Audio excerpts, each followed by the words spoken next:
Good evening, everyone. It's great to, well, I shouldn't say it's great to be with you tonight.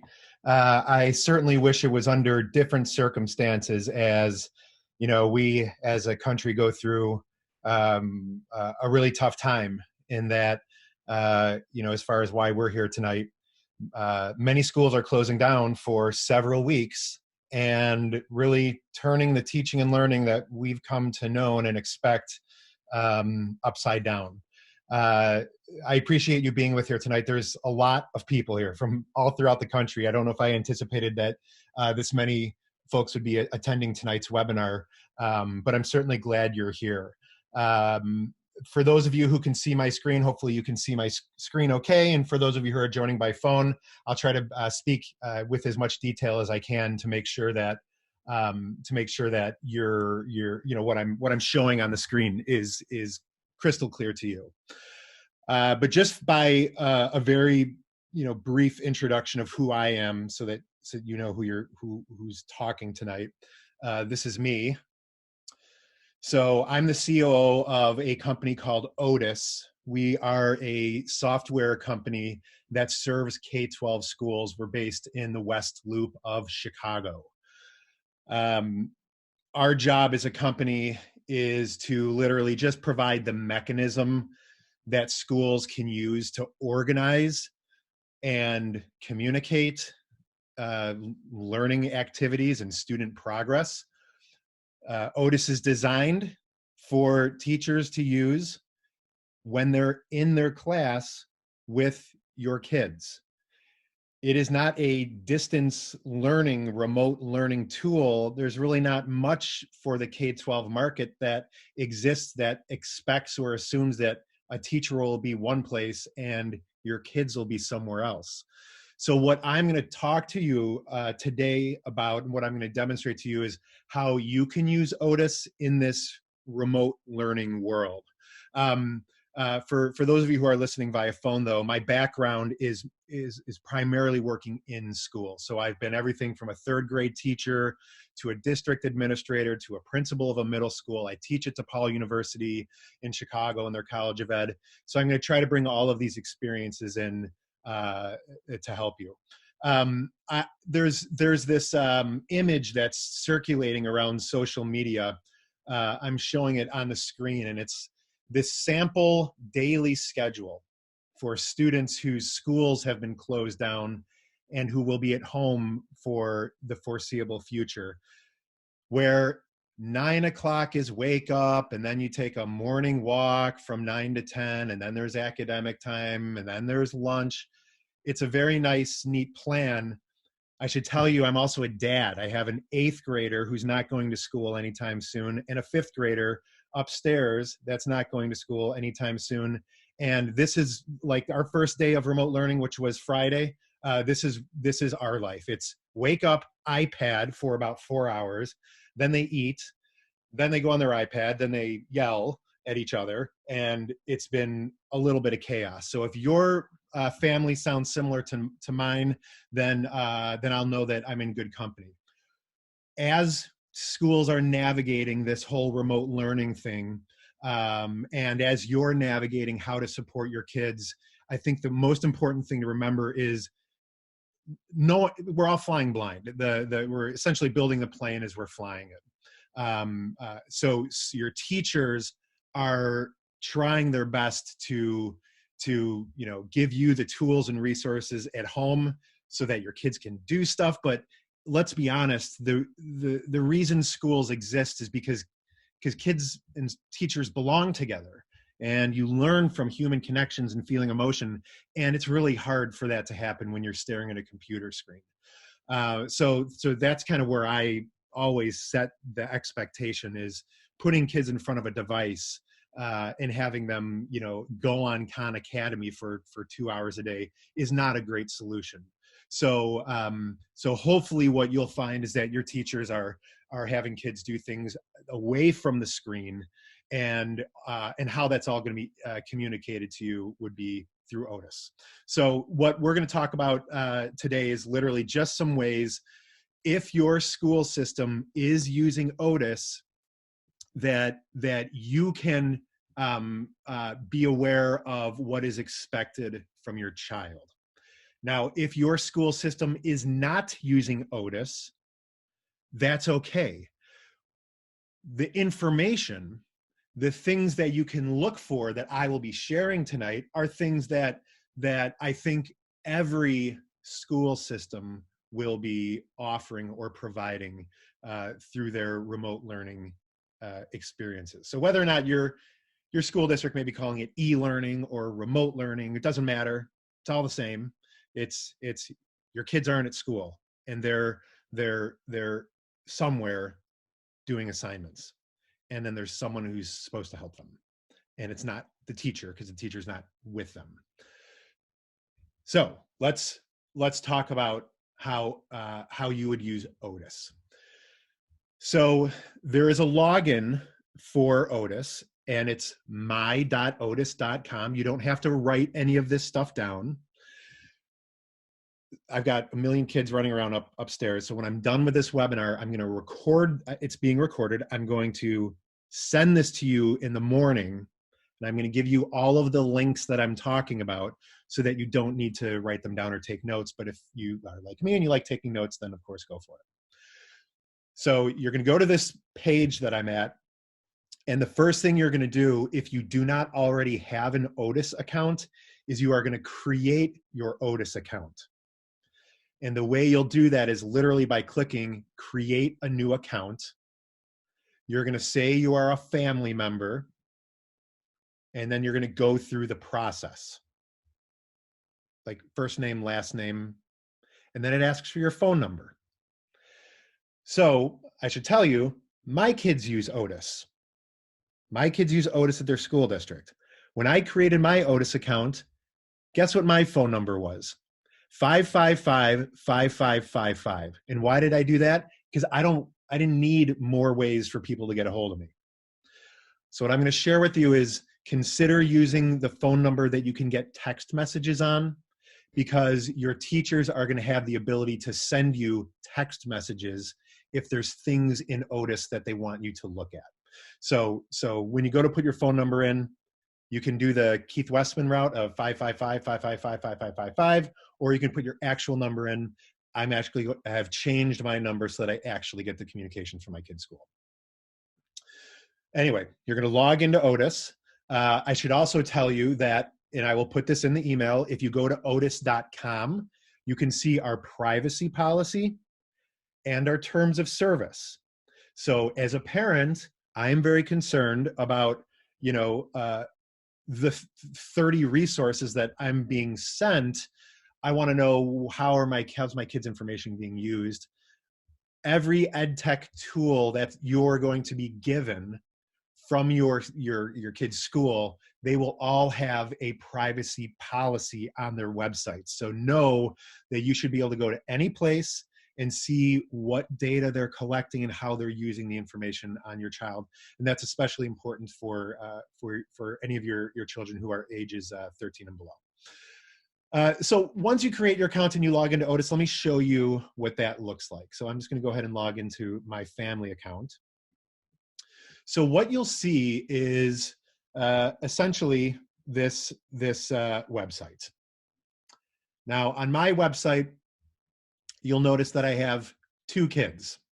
I have Michael Adams and Sammy Adams. So by logging into one account, I see both of my students who are in this school district that uses Otus. I don't have to switch and have different logins for each kid. Well, Keith, how do I get my kids into that system? Well, if you've been using Otus as a family through a family account, then your students, your children, or your students will already be in your account and you'll see them. But if you need to add them, in the upper right-hand corner, there's a button that says Add a Student. And if you click that, it's going to say, what is that student's code? And then you're going to choose the relationship. Aunt, brother, father, mother, foster father, foster mother, great grandfather, it doesn't matter. You identify the relationship that you have between you and the student. And once you click done, your student will be added to your account. So then the next logical question is, how in the world do I know what my kid's code is? So there's two ways that you can get your code. You can definitely not get your code by asking anyone at Otus. We will not give it to you. There are two ways that you can get your child's code. One way is to ask your child to log into Otus. So they'll be using whatever device they have to log into Otus. And once they log into Otus, I'll demonstrate this for you. Once they log into Otus, they're going to click on their profile or their name, and they're going to be able to give you their student code that is case sensitive. So your student can give you their student code. I am pretty sure that if I asked my son if I could have his student code, he would probably say, oh, I don't know what it is, even if he did know what it was. So the other way to get your student's code is by asking your child's teacher. Your child's teacher can give you your student's code. Again, everything that I'm sharing with you, don't worry about writing down. If you want, you can. I'm going to literally send you this recording, and I'm also going to send you a link for everything you're going to need. How to create an account, how to add your student's code. Everything you need is going to be sent to you so you have it in one email. So let me log back in as a family member, and I'm going to give you a tour of some of the things that you'll be able to see when you log into Otus.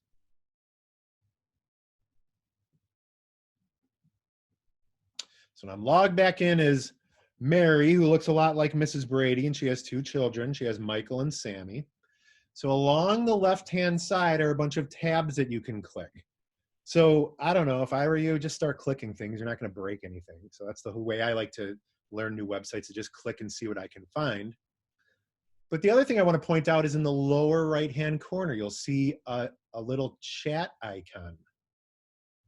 If you have technical questions about how to use Otus, you can either start a conversation with us, and we have a bunch of people based in beautiful Chicago that are here to help you.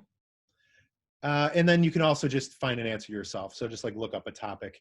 And so you can say like, you know, how do I get my kid's code? And we will give you a little pop of instructions that sit right next to your screen that will show you how to find your student's code. So be sure to use that, because that's there for you so that we can help you. A couple things that I would do if I were you. You're going to click on one of your kids. So I'm going to click on Michael. And now I'm going to see all of Michael's classes. If I click the email icon next to the name of each class, I can email that teacher. That's going to go right to their email. If that teacher replies to you, that reply is going to be sent to whatever email you have associated with your Otus account. So you don't need to come back to Otus to check for an email.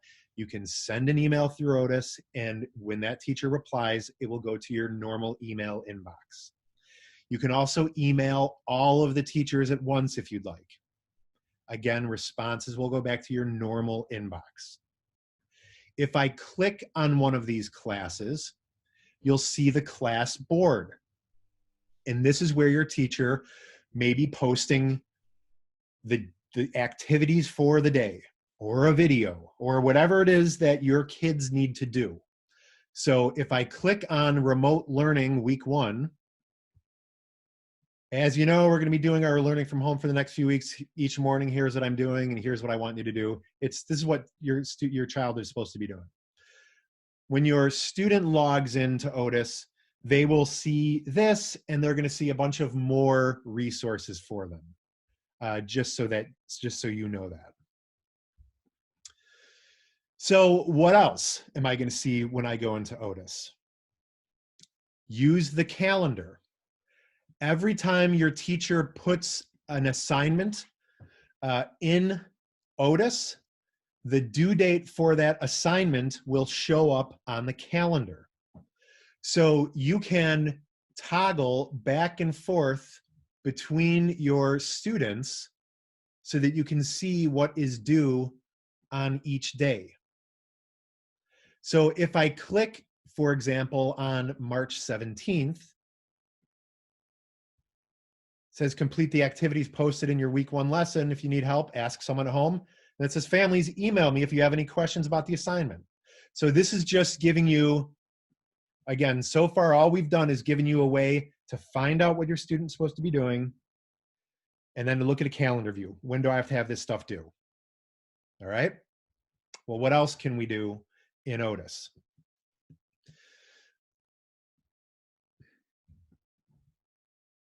The bookshelf is where your teacher may be sharing resources for your child.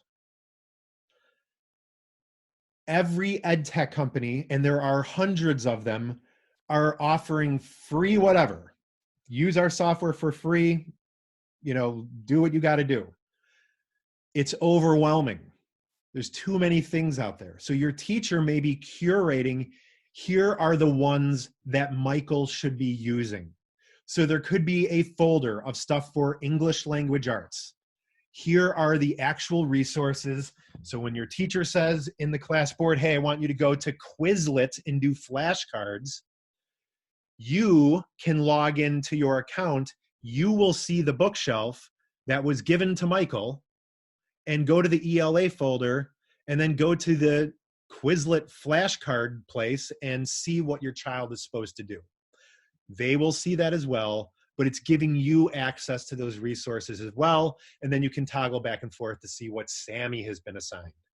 So just a nice, easy way for you to keep these things organized and just on, using one system for all of this instead of, a variety of systems. There's a blog tool. The blog tool is another way that your teachers may choose to communicate with you and your children. You'll see that Mr. Bueller, so again, we're from Chicago, a lot of Chicago references in my presentation here. Actually, if we were to log in as this teacher, we'd see that most of the students in this teacher's class are 2016 Chicago Cubs. But in this case, we're just seeing what the teacher has posted. And if your child has responded to your teacher's question of the week or whatever it is, you will see what your child said. So you can see that they're participating in class. As your child, well, let me say this. Every state is doing this differently. Illinois just shared that the state has shared that student work for the next couple of weeks should not be graded. And that's just to kind of ease the load of everything that's happening. But that doesn't mean that certain teachers won't be assessing students to see how they're doing on their work. So if your teacher is giving your child assessments that they want them to complete, you'll be able to see how your student has done in the Otus gradebook. So in this case, we see, for remote learning participation, Sammy got 3 points out of 5. And there's a note saying, Sammy, email me so we can set up a time to talk on the phone. Now, if I go over to Michael, you see that Michael, well, he didn't even get a grade for it yet. But the point is, this is where you can see the progress if your teachers are assessing student work through Otus.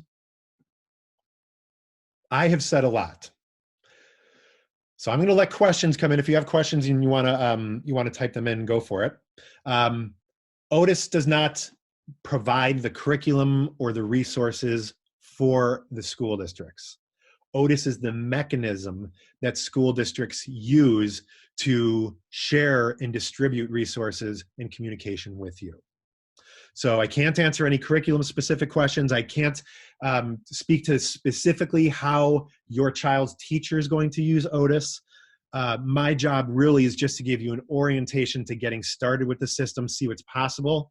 And then if you have specific questions, you're going to have to direct those to your school district or to your child's teacher. Let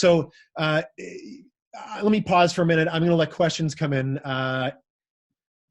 There is a group chat in here. Don't use that, or just send it to the message to me. There also is a questions area. So I'm gonna be quiet, read some questions, and I'll be back, and give me 15 seconds just to get my head around some of the questions that have come in.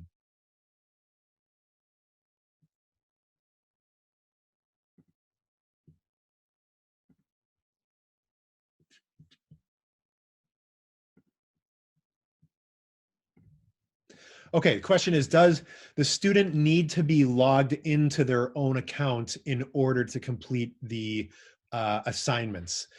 The answer to that is yes.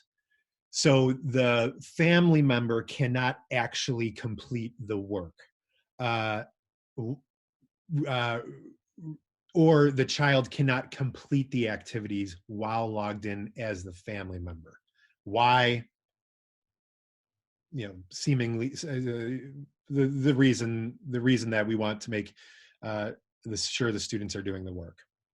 But what the family member can do is see what they have to do and monitor that it's getting done. If you notice, when you're sitting next to your student and they're logged into Otus, the look and feel of Otus is very much the same.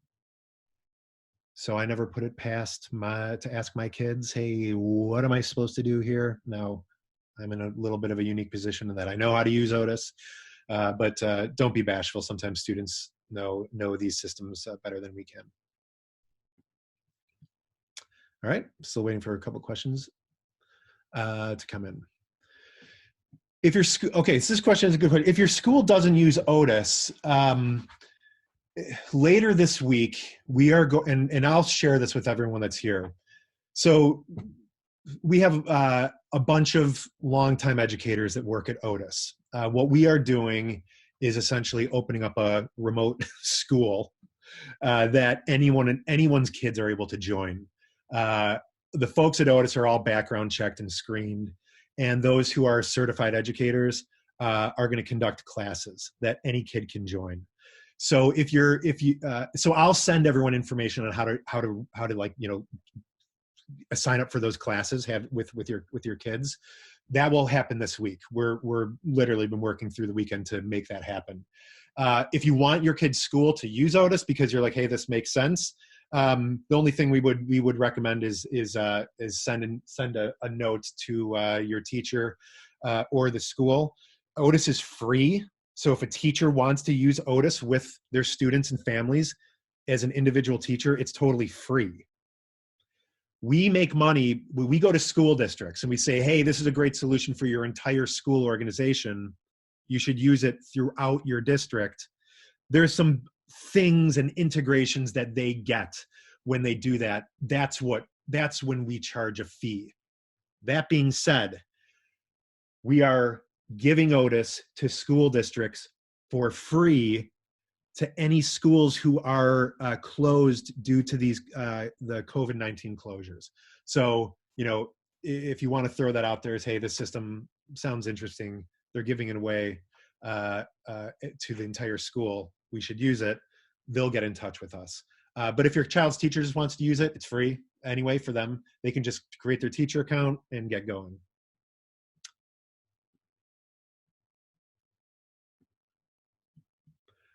Folks, looks like those are the questions that came in. Good luck. I'm right there with you. I'm a dad trying to figure all of this out myself. I've been in education for 22 years. I'm completely lost when it comes to remote learning. I want to pull my hair out. I have no idea how to manage this.